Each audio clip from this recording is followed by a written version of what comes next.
এই যে এখানে বলছেন মাস্টারমশাই প্রশ্ন করছেন, মাস্টার বিনীতভাবে হাত জোর করে, বিনীতভাবে না হাত জোর করে, ঈশ্বরে কি করে মন হয়? আমরা কিন্তু আমাদেরও প্রশ্ন আছে, ঈশ্বরে কি করে মন হয়? সকলেই এই প্রশ্ন কত আগে করে গেছে, কিন্তু আমাদেরও প্রশ্ন ঈশ্বরে কি করে মন হয়? শ্রীরামকৃষ্ণ ঈশ্বরের নাম গুণগান সর্বদা করতে হয়, আর সৎসঙ্গ। এই যে প্রতি মাসে একবারে পাঠচক্র আপনারা উপস্থিত হতে পারছেন, অন্যান্য জায়গাতে নেই। ঢাকা তো বাংলাদেশের ক্যাপিটাল, সেখানে কিন্তু নেই। কিন্তু এই যে আপনারা একটা সৎসঙ্গে মানে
ভারতে অনেক জায়গাতেই আছে, দেখবেন মসজিদও আছে, করে রেখেছে ক্যাম্পাসের মধ্যে, বিভিন্ন উপাসনালয় করে রেখেছে। যার যার মধ্যে সে পথে সে গিয়ে প্রার্থনা করতে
তুমি এই অহংকারটাকে বাদ দিয়ে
সুদের ব্যবসা করতো একজন স্বর্ণকার, ও মারা গেল।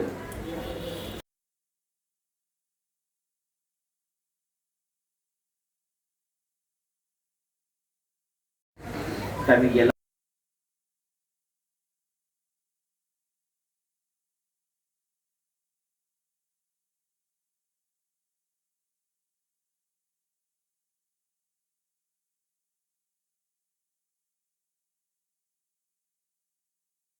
এরা রয়েছে, ছেলেরাও আসতো, আমার পরিচয় ছিল। বললাম, বাবার বডিটা সেফটি ট্যাঙ্কের উপরে রাখলেন কেন? জায়গা নেই, জায়গা নেই। তাইলে বুঝেন, এত সম্পদ জমিয়ে এত কিছু করে, তাইলে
আমরা যদি রাম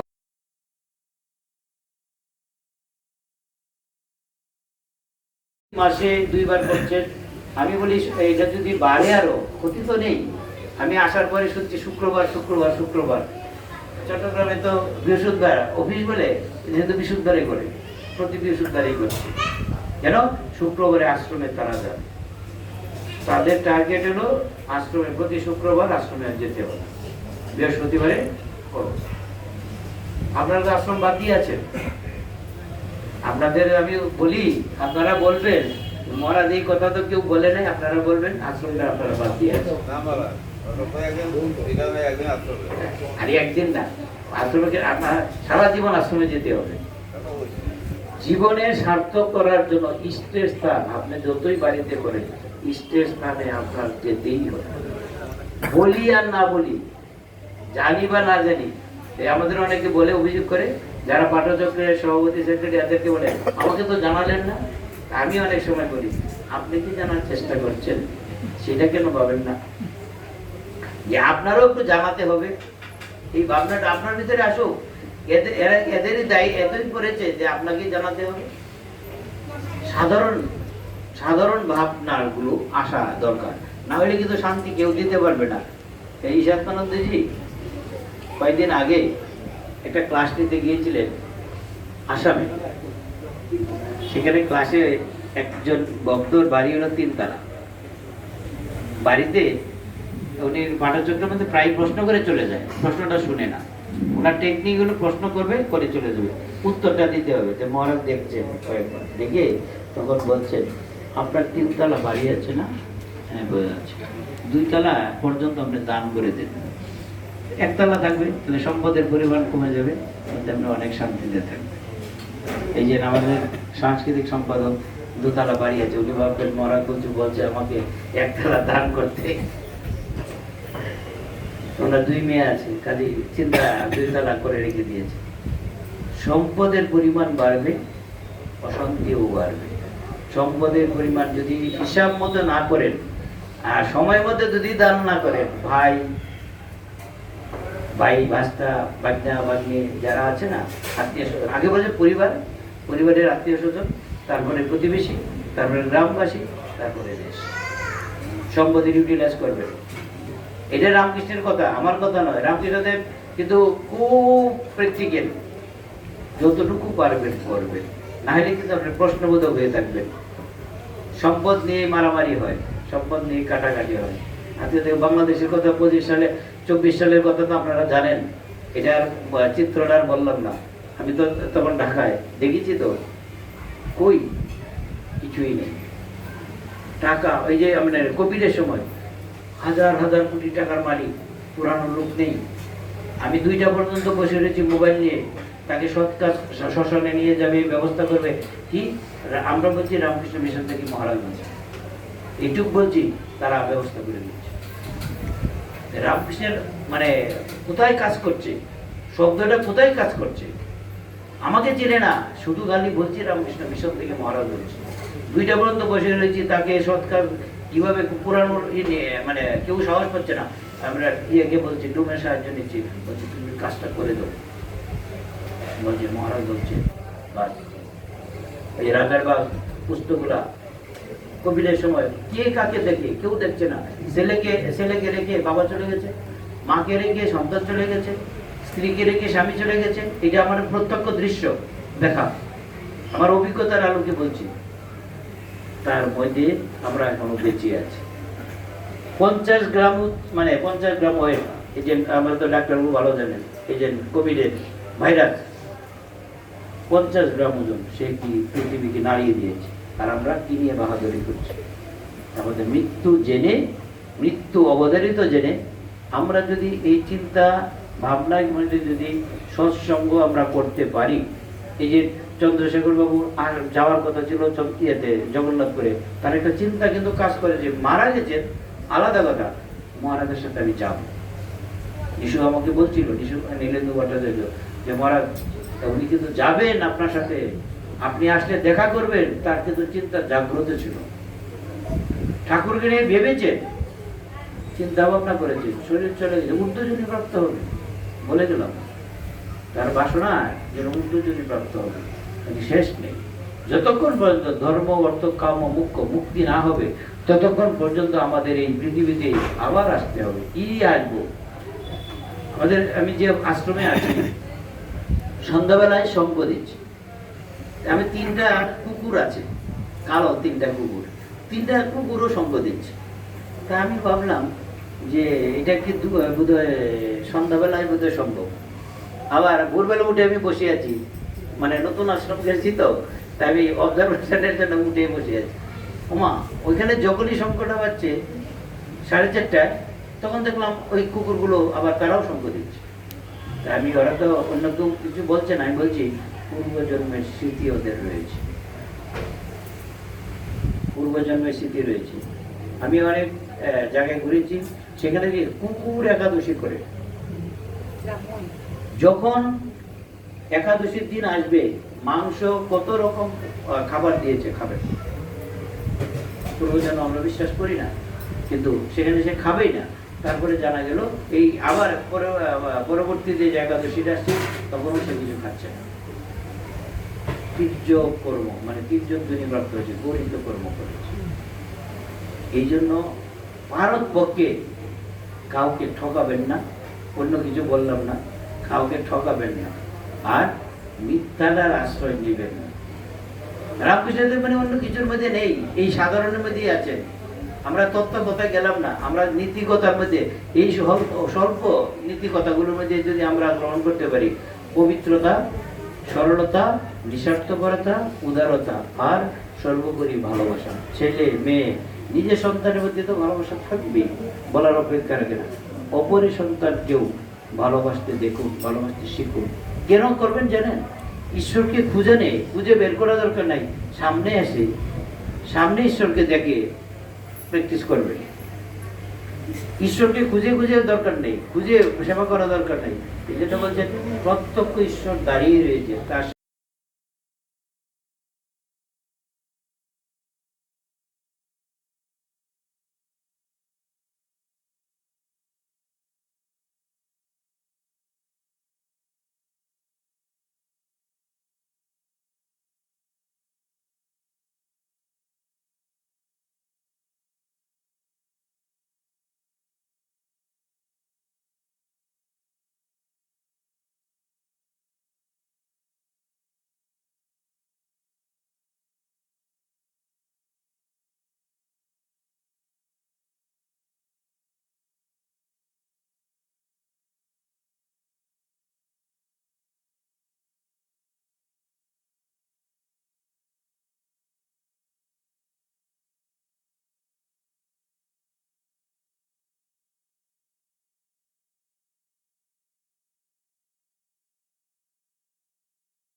আপনার দ্বারা কারো অনিষ্ট হবে না।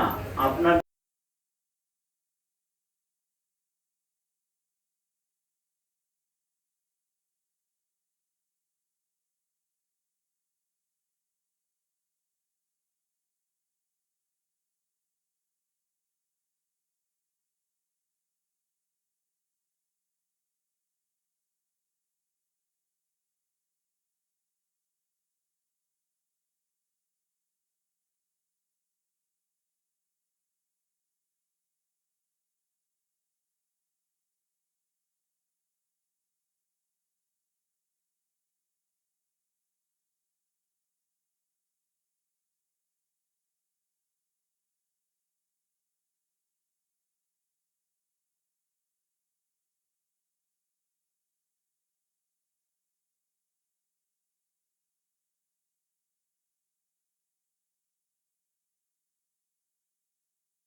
তিনি আপনার ইষ্ট হিসেবে আপনার কাজ করবেন।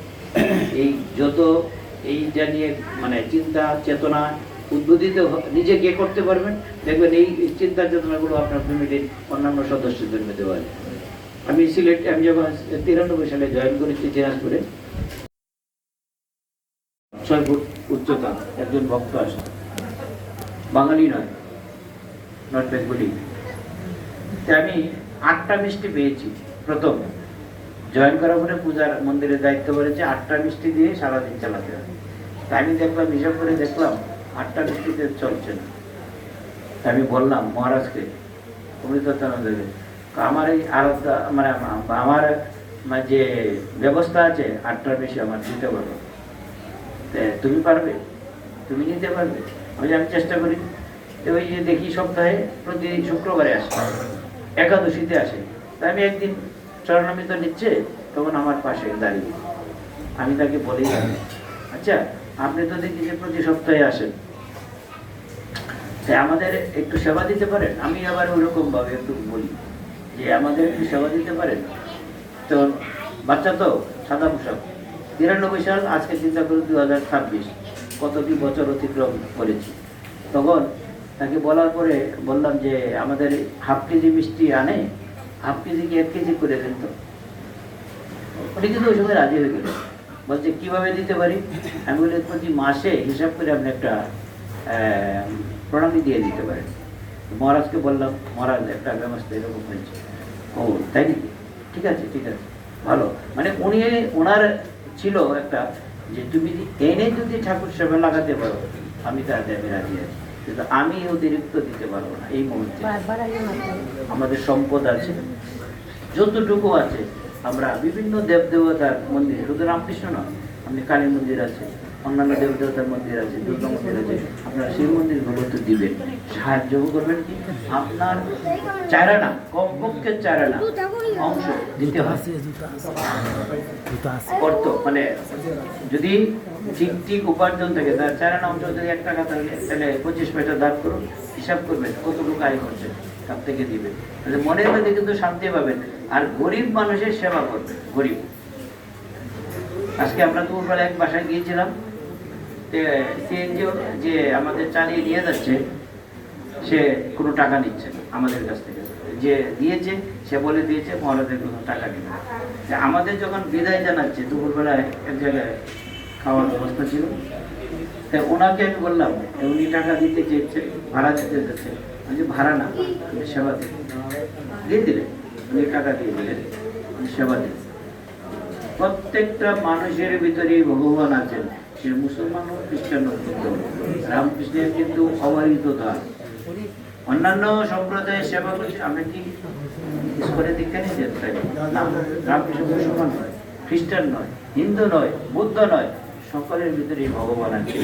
এই দৃষ্টিকোণ থেকে তাদের সেবা করবেন। আপনাদের ভিতরে এই যে শুধু পাঠচক্রের মধ্যে বলছি না, আপনারা ব্লাড ডোনেশন ক্যাম্প করতে পারেন। শিবজ্ঞানে জীব সেবা ঘরে বসে করা যায়। দূর দূরান্তে দুঃখিত, পীড়িত, নিপীড়িত, নির্যাতিত মানুষের সেবা করা যায়। আপনি সেটাকে অংশগ্রহণ করতে পারেন। আপনি জানলেন, আপনি অজ্ঞাতভাবেই সেবাটা নিতে পারেন, করতে পারেন। যে আশ্রমের অসুবিধা আছে আপনি শুনছেন, আপনি অজ্ঞাতরে দান করতে পারেন।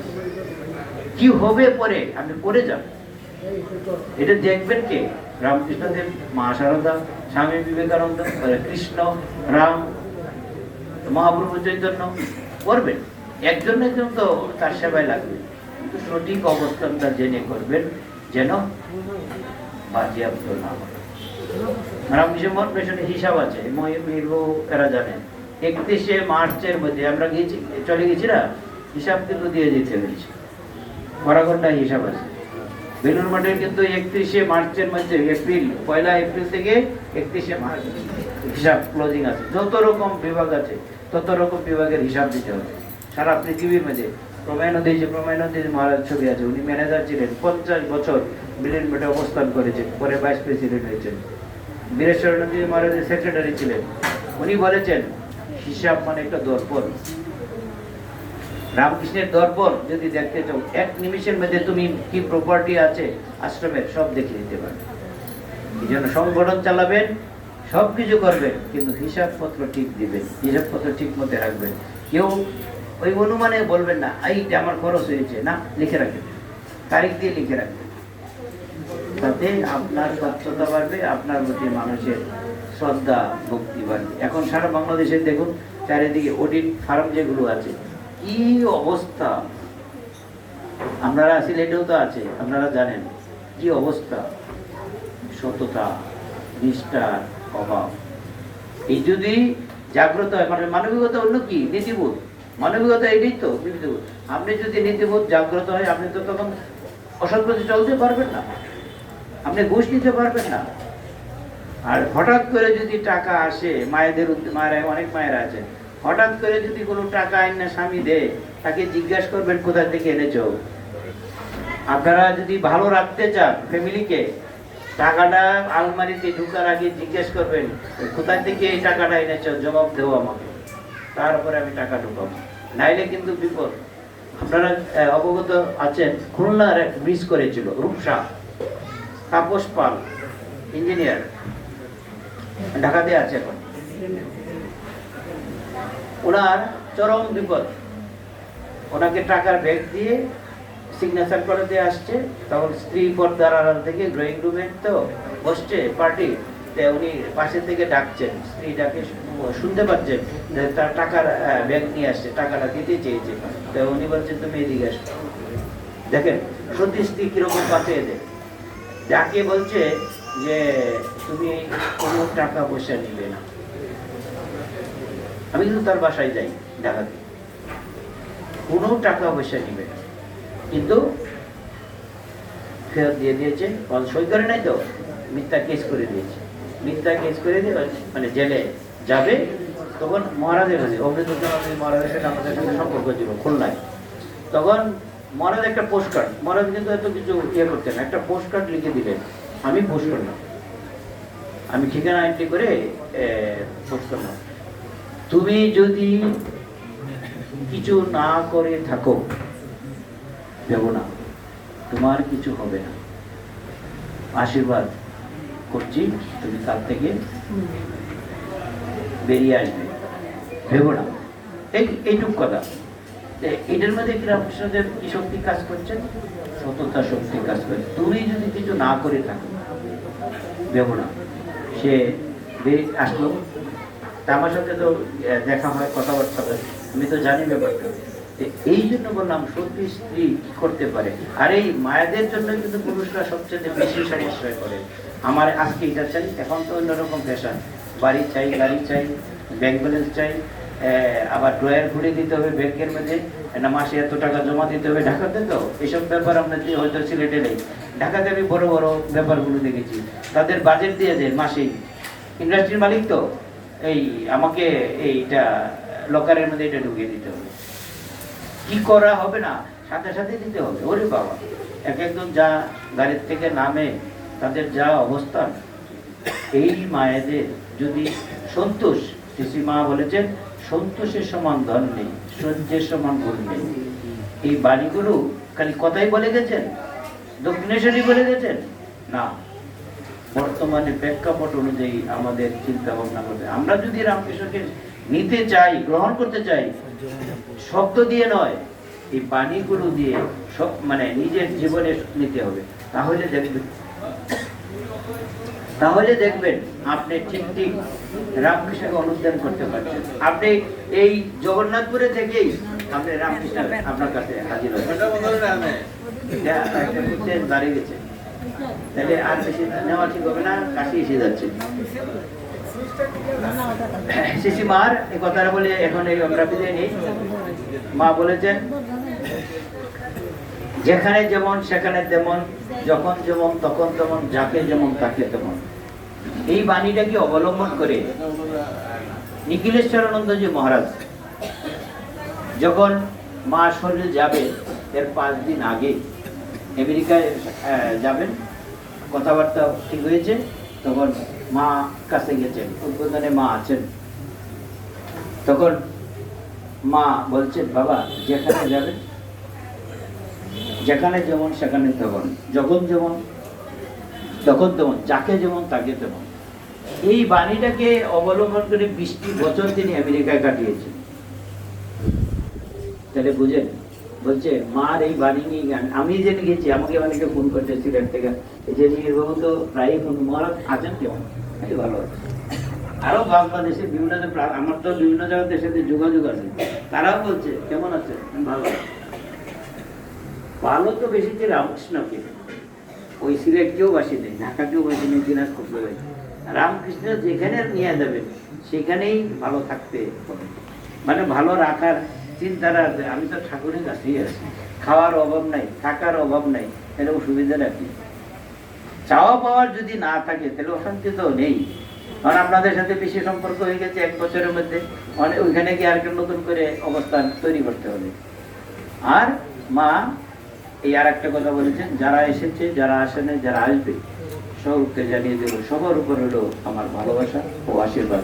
আজকের মতো আপনাদের সকলকে উদ্দেশ্যে বলছি, আপনারা যে যেখানে থাকুন, যেভাবে থাকুন, যত দূরে থাকুন, যত কাছে থাকুন, এখন একটা সুবিধা আছে, কথামৃতে পিডিএফ ফাইল করা যায়, আর কথামৃতে অডিও পাওয়া যায়, সবার কাছে আছে, ইন্টারনেট থেকে নেওয়া যায়। এইটাও আপনি গ্রহণ করতে পারেন, শুনতে পারেন। শুনতে শুনতেও আপনার ভিতরে কিছু একটা ঢুকবে, তাতে আপনি ভালো থাকতে পারবেন। মানুষের কারো কাছে চাইবেন না। মা বলছেন, যত না চাইবে তত ভালো থাকবে বাবা, যত চাইবে তত দুঃখ পাইবে। আর আশা মানে দুঃখের কারণ।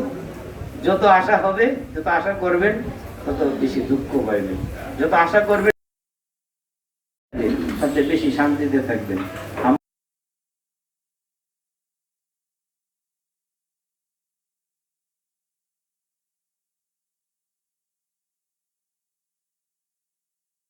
দেশে বিদেশে আমাদের ছেলে মেয়েরা আছে,